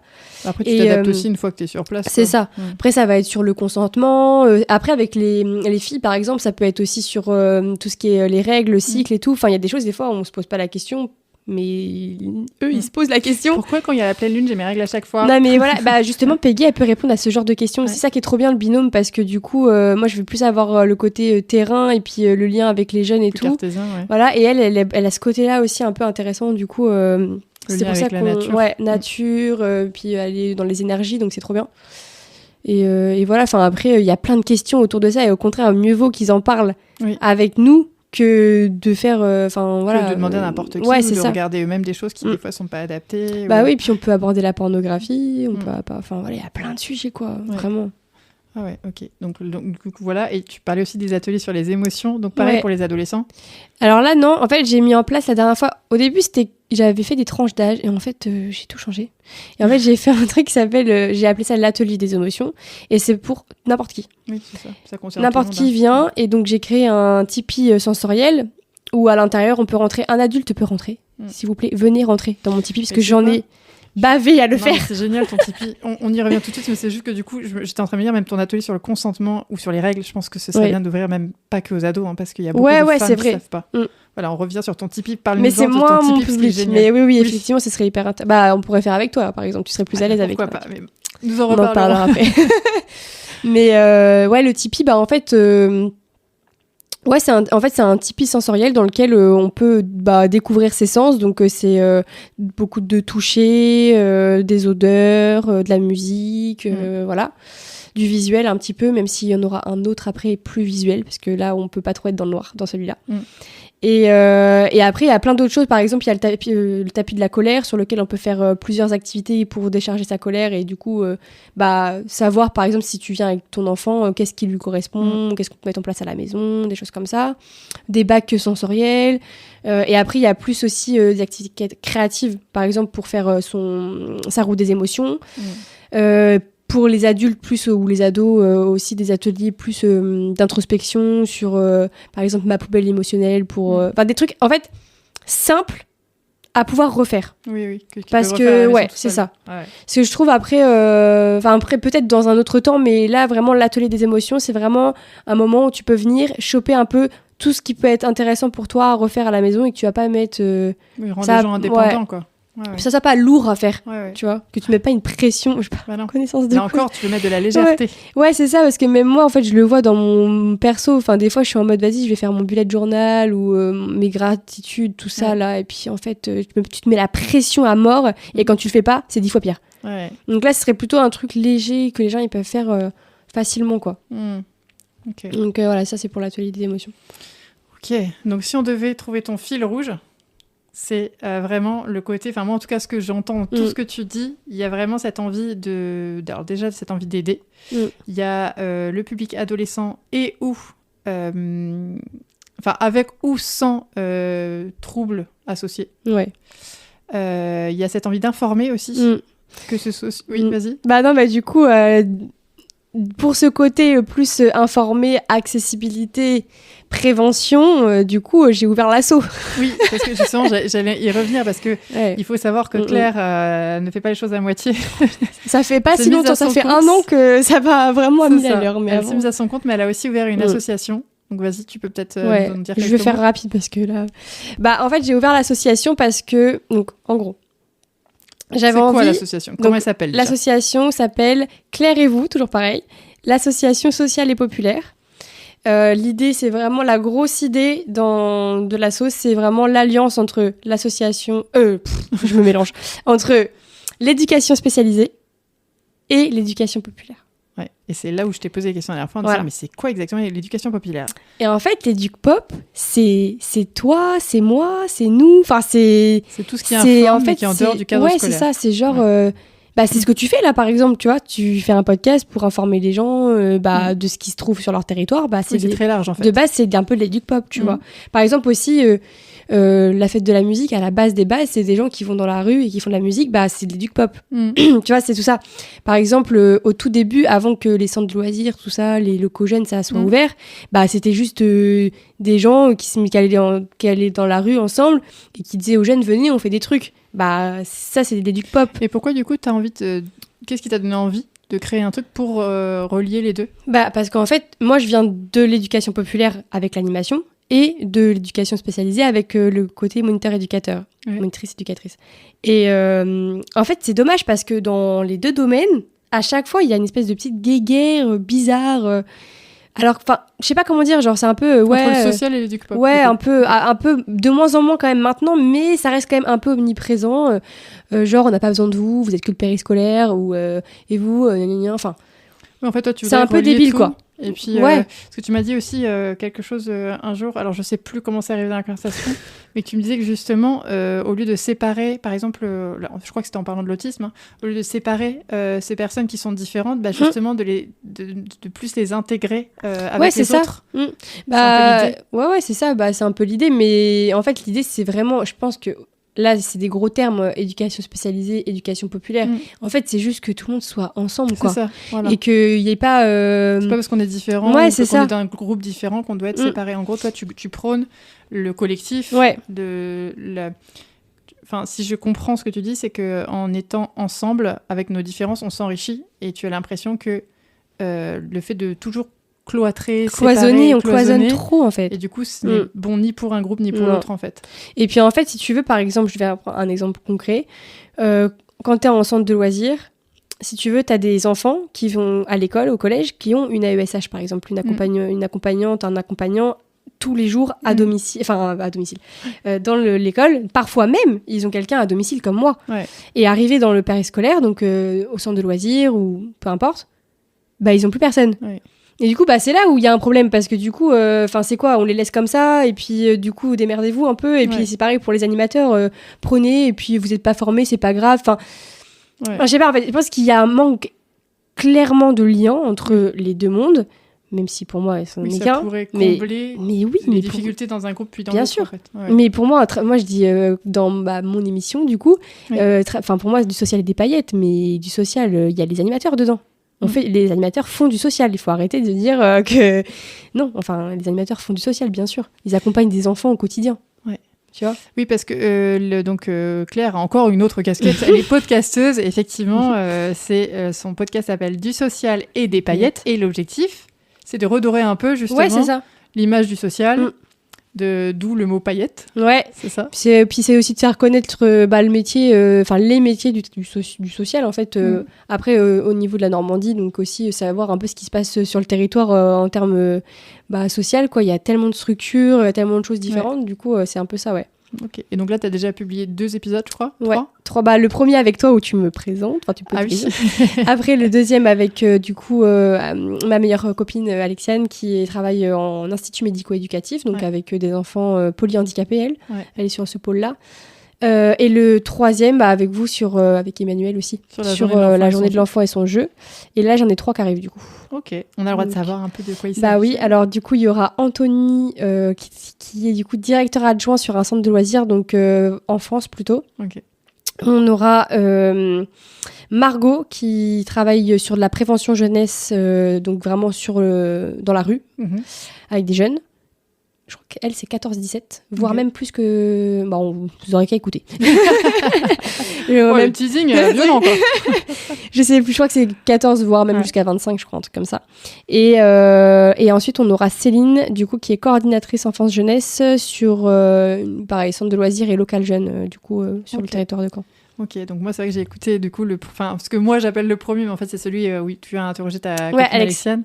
Et c'est vrai que ça permet aussi de découvrir un peu. Alors moi j'ai particulièrement retenu peut-être la partie la moins joyeuse, mais que c'est quand même un milieu qui est le social, c'est quand même un milieu qui est très très difficile parce qu'il n'y a pas de moyens, il y a Ouais, c'est compliqué. et c'est des gens qui sont hyper... dans le social, si on veut y rester, c'est des gens qui sont hyper investis et qui n'ont pas vraiment de vie à côté. Moi, c'est ce que j'en ai retenu en tout cas. Bah ouais, puis Alexiane, elle est très très passionnée. Hein. Elle est à fond dans son taf, elle aime trop ça. Puis elle adore ses jeunes en fait. C'est ce qu'elle dit sur la fin du podcast. En fait, c'est une deuxième famille pour elle. Ouais. Elle n'arrive pas à sortir de ça parce que justement, c'est sa famille, tu vois. C'est trop intéressant son travail. Après, moi, j'aurais du mal. Ça, c'est très prenant. Mais c'est sûr, faut accepter de pas avoir de vie à côté, quoi. Ouais, après, c'est aussi elle, c'est son choix. Hein. Oui, bien aussi, sûr. Hein. Je pense que c'est aussi son choix. Après, elle a une vie, hein, elle me voit. Certes. C'est déjà bien. Enfin, je sais plus. On a décalé. Hein. Oui, on est parti sur ton podcast quand même, parce que ça montre que... Parce que si on devait résumer en quelques mots, parce que là, on a résumé le fil rouge de ton travail, mais si on devait, toi, te résumer en quelques mots, moi, je me permets, je dirais hypersensible, multipotentiel, multitâche, multicasquette. Ouais. Qu'est-ce que je dirais, très créative et qui passe à l'action. Moi, c'est ça qui m'a marqué chez toi, parce qu'en plus, t'es jeune, on dirait que t'as des expériences comme si t'avais 50 ans, alors que non. Non, tu es toute jeune, voilà, c'est ça. Donc, vraiment, tu es quelqu'un de passionné qui passe à l'action, hein, parce que c'est les gens créatifs, des fois, ont plein d'idées, mais passer à l'action, c'est pas toujours simple. Et toi, vraiment, tu passes à l'action sur plein de plans en même temps. Alors, je sais pas combien t'as d'heures dans une journée, mais... Après, c'est assez récent quand même. Hein. C'est vraiment depuis que j'ai lancé l'auto-entreprise. En fait, je sais pas, j'ai eu un déclic, je crois. Ouais. Tu t'es lancé dans ton truc, et puis, de toute façon, on verra ce que ça donne. Ouais, en fait, c'est ça, je me dis, on verra bien. De toute façon, on t'essaye, et puis si ça marche pas, tant pis, hein, tu repartiras, je sais pas où, mais... et avant de raccrocher, entre guillemets, est-ce que tu veux bien, alors si tu ne veux pas, je couperai ce passage, est-ce que tu veux bien nous parler du projet que tu es en train de mettre en place pour dans à peu près 1 an ? Non. T'as le droit. Personne horrible. Non. Oui, hein. Du coup, c'est avec l'asso. Ouais.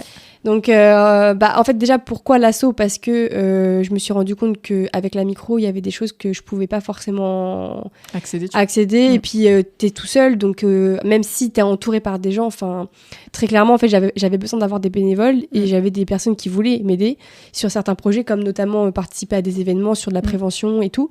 Donc, parce que là, je vais faire, par exemple, de la prévention au risque de la fête sur des festivals, sur 2 festivals. Et en fait, je me suis dit, mais toute seule, tu vas pas pouvoir, c'est pas possible. Donc, t'as pas le droit de faire travailler. Et donc, voilà, j'appelle l'URSSAF, je leur dis, je peux avoir des bénévoles ? Ils m'ont dit, mais ça va pas, madame. J'ai dit, bon, ok. Donc là, il faut trouver une solution.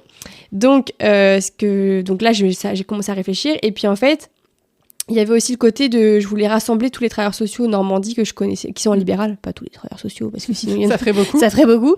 Ils n'ont pas le temps. Non, ils n'ont pas le temps de toute façon, ils sont overbookés. Donc vraiment ceux qui sont en libéral, parce que je trouvais ça intéressant qu'on puisse même juste manger un bout une fois par mois et puis échanger sur nos pratiques et tout, parce que c'est ça qui est quand même important en libéral, de tenir informé et d'avoir des collègues, quoi. Et du coup, voilà, donc il y avait ces 2 trucs-là. Donc faire la prévention tout seul, c'est un peu dur. Et il y avait le regroupement. Du coup, au fur et à mesure de parler, j'ai ouvert l'association avec mon copain, du coup, qui est...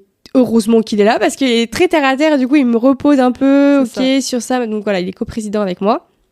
Et donc voilà. Et du coup... grâce à cette assos, j'aimerais... En tout cas, j'espère parce que là, vraiment, les filles, bon, si elles sont au courant, mais là, j'ai quand même un peu plus réfléchi. Mais j'aimerais. Tu veux nous parler du thème de ce que tu veux mettre en place ? J'aimerais en fait mettre en place un événement, donc pour 1 an pile, parce que je sais pas si les personnes qui nous écoutent le savent, mais le mois d'avril, c'est le mois de l'autisme.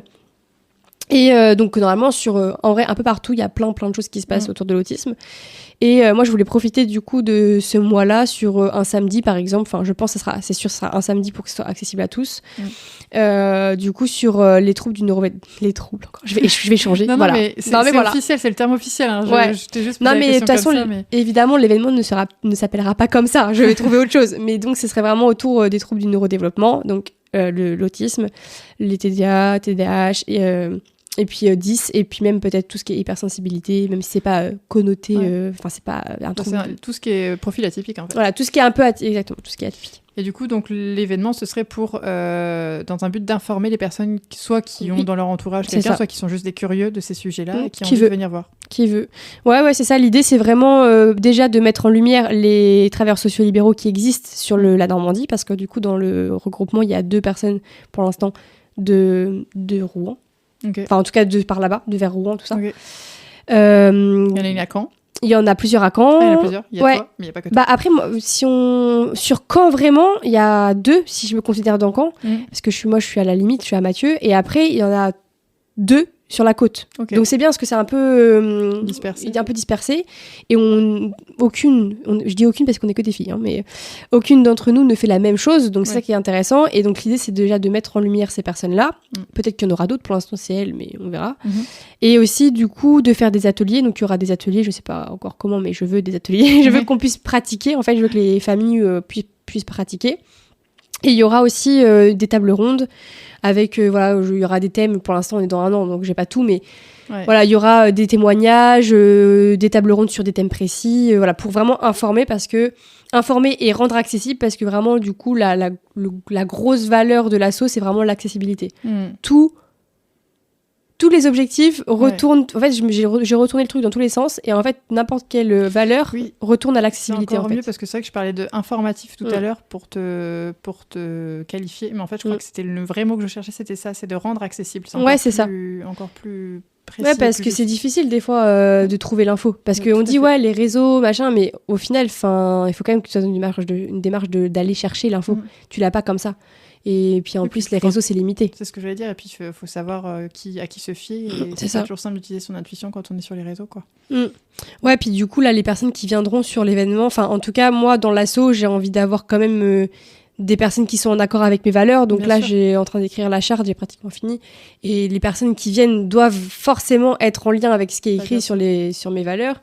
Donc, pour moi, ça sera des personnes forcément fiables que les familles pourront contacter. Ils pourront faire confiance. C'est ça. Donc voilà, ça c'est le côté... Ok, c'est tout ce que tu fais, Claire? Non, du coup, il y a un autre pôle après. Il y a le pôle jeunesse. Attendez, j'ai pas oublié la jeunesse. Dans l'asso? Ouais. Okay. En fait, il y a plusieurs valeurs. Du coup, la grosse valeur, c'est l'accessibilité. Et après, il y en a 4 petites, entre guillemets.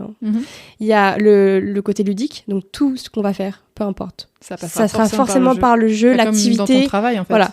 C'est obligé. Oui, parce que je tiens à préciser aussi que Claire, même quand elle fait des formations aux adultes, c'est du jeu, qui ne sont pas n'importe quel adulte, elle met du jeu partout et elle fait apprendre, de manière inconsciente presque, parce que c'est par le jeu, c'est ludique et on apprend des choses comme ça et c'est génial. Tu peux reprendre le micro. C'est que du jeu, mais vraiment, mais adulte, enfant, qui tu veux. Les personnes âgées, parce que je fais aussi des trucs avec les personnes âgées des fois. Voilà. Et des petites conférences. À la base, c'est des conférences, mais moi j'ai rendu ça autrement. Plus ludique. Mais donc accessibilité au milieu, ludique, inclusion, inclusif. Ça, je crois que là, logique. C'est ce que tu disais tout à l'heure, que tout le monde se rassemble et que tout le monde qu'on apprenne à vivre tous ensemble. Tous ensemble, en harmonie. Tout à fait. Il y a jeunesse. Jeunesse, non, ça fait 3. Prévention. Et donc, au final, tout est imbriqué, forcément. Oui. Tout est lié. Tout va vers le même objectif d'accessibilité. Mais on ressort quand même 2 trucs, c'est le côté travailleurs sociaux libéraux, où on se rejoint, on parle, on se forme, nanana. Et l'autre côté jeunesse, où vraiment la phrase, c'est un soutien inconditionnel, vraiment. Okay. Les jeunes viennent.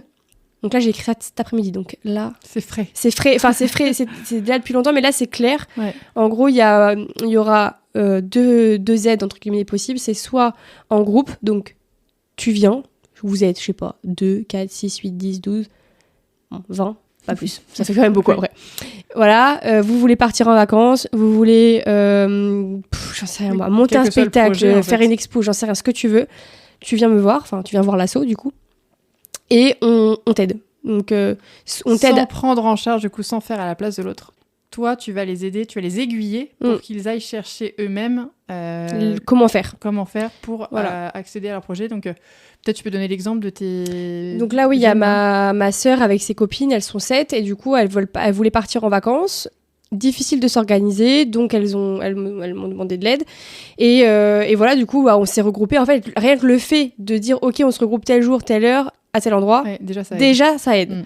Et donc du coup, elles ont pris conscience que déjà en termes de budget, ça allait pas forcément avec ce qu'elles voulaient faire. Enfin voilà. Et au fur et à mesure, elles se sont organisées et en fait, elles ont changé de projet, mais c'est pas grave, elles vont quand même en vacances. Et puis tu les aides aussi, tu les aiguilles en tout cas sur des actions à mettre en place pour par exemple aller chercher de l'argent. Donc là, par exemple, déjà en termes de financement possible, je les informe de ce qui est possible de faire au niveau départemental, régional, sachant que là, elles m'ont vraiment prévenu super en retard, donc c'était pas possible. Mais pour l'an prochain, par exemple, peut-être des dossiers à monter pour recevoir de l'argent. Okay. Et à côté de ça, du coup, parce que de toute manière, pour ce genre de dossier, il faut aussi s'investir, ce qui est logique, faire des actions d'autofinancement. T'as pas trop le droit de faire d'actions d'autofinancement tout seul. Donc, par le biais de l'asso, c'est comme ça aussi c'est que c'est intéressant. Et donc, moi, après, je recherche des partenaires potentiels pour pouvoir faire des actions, organiser un événement, vendre des gâteaux. Enfin, voilà, il y a plein de billets possibles. Organiser une tombola, une brocante, enfin, voilà, plein de trucs. Pour que, du coup, elles puissent récupérer de l'argent pour gérer leur projet. Gérer leur projet, partir en vacances. Donc, voilà, après, elles partent en vacances, mais ça peut être 1000 projets différents. En fait, ça dépend vraiment du groupe. Et après, il y aurait donc un autre côté vraiment individuel où on développe là le côté plus du coup en fait ce que j'aimerais aussi faire avec l'asso, avec la micro-entreprise, mais vraiment là plus mentorat un peu. Donc en fait vraiment que j'ai un certain nombre de bénévoles qui veulent bien donner du temps pour un jeune qui a besoin de parler, d'échanger 1 heure, enfin voilà, qui a pas forcément besoin d'aller voir, de faire une thérapie longue ou quoi, etc. Mais voilà, qui a envie d'avoir quelqu'un qui s'apparente pas à ses parents, qui n'est pas sa famille, qui va juste être là et voilà, en fait, on forme un binôme qui marche bien et on va boire un coca ou jouer à un jeu, voilà, tu vois, enfin. En gros, c'est vraiment cette notion de mentorat, mais qui dépasse le côté juste je t'aide pour ton futur avenir professionnel, en gros. Où vraiment, on est sur un peu... Oui, il y a le droit de pas avoir d'objectif derrière. Mais il n'y a pas d'objectif forcément, tu vois, c'est un peu... Mon copain me dit, ouais, c'est un peu comme un grand frère, une grande sœur. Bah, c'est un peu ça, c'est un peu le grand frère ou la grande sœur que t'as pas eu, ou que juste t'as, mais tu veux pas lui parler à elle parce que c'est ta sœur, tu vois, donc voilà. Et donc voilà, un petit moment, et j'ai déjà en fait en tête une personne qui voulait accompagner une jeune et qui avait envie de passer par quelque chose quand même de cadré, parce qu'on est quand même sur mineur majeur, donc voilà, après là on passe par l'asso, c'est carré, voilà. Si l'enfant, le jeune est mineur, on voit avec les parents si c'est ok, et puis l'idée c'est vraiment, si c'est 1 fois par semaine, c'est 1 fois par semaine, si c'est 1 fois par mois, c'est 1 fois par mois. Voilà. Et pas forcément. C'est qui du coup qui les accueille? Ça peut être n'importe qui ou c'est quand même des moniteurs éducateurs? Il faut quand même que ça soit quelqu'un. En fait, il faut quelqu'un qui ait fait un rendez-vous avec moi. Que tu vois où donc il en est. voilà. Après, ça se trouve, c'est là la personne que j'ai en tête justement, c'est une personne qui a 19 ans, qui est pas dans le monde du social, mais qui est super investie sur plein d'autres trucs, qui est graphiste par exemple, tu vois. Enfin, elle est graphiste. Et c'est une personne très proche de moi, avec qui j'ai un projet en commun. Donc je sais que je lui fais confiance et qu'elle est, voilà. Il n'y a aucun problème, mais ce ne sera pas quelqu'un qui n'a pas eu de rendez-vous avec moi, par contre. Voilà. Ouais. Mais, donc, ce serait cool d'avoir un certain nombre de bénévoles qui sont OK avec ça et qui veulent bien prendre un petit peu de temps, quoi. Moi, je le fais, en fait, moi-même, mais que pour le côté professionnel. C'est pour une autre structure. D'accord. Donc là, je voudrais que ça dépasse ce côté-là. Ouais. Que ce soit un côté juste humain, quoi. Ouais, c'est ça, humain. Ok, Magnon, Claire, on en avait des choses à dire. On a épuisé les piles carrément, je vous jure, c'est vrai.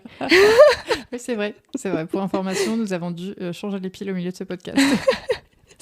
J'ai un peu faim, t'as entendu, non? Non. J'ai faim. Je pense pas que ça s'entendra au micro non plus. Sinon... Les gargouillis du ventre de Claire. Mais en tout cas, merci Claire d'avoir partagé tout ça, d'avoir partagé ton parcours, d'avoir partagé tes envies, tes projets. En fait, quand on t'écoute, c'est comme si tu t'es même pas rendu compte des difficultés, t'as fait sans réfléchir et t'as fait avec le cœur depuis le début, quoi. Ouais, c'est un peu ça. Ouais, c'est assez incroyable. Des fois, quand j'ai réfléchi, je me dis, ouais, bah... Ouais, parce qu'il y en a plein qui auraient baissé les bras ou qui se seraient fatigués. Toi, t'as fait ton truc, quoi. Tu t'es pas posé de questions. T'as fait ton parcours qui a du sens et qui t'amène là où tu es aujourd'hui. Et tu as l'air d'être plutôt épanouie dans ce que tu as envie et ce que tu fais. Donc, c'est cool. Merci beaucoup pour tout ça. Mais avec plaisir, merci à toi pour le temps. Sûrement à bientôt dans un autre podcast, entre podcasteuses, ça va forcément se croiser. Se podcaster, se repodcaster. Exactement. À bientôt Claire. À bientôt. Merci de votre écoute. Si cet épisode vous a plu, n'hésitez pas à vous abonner pour ne rien manquer des épisodes à venir. À bientôt.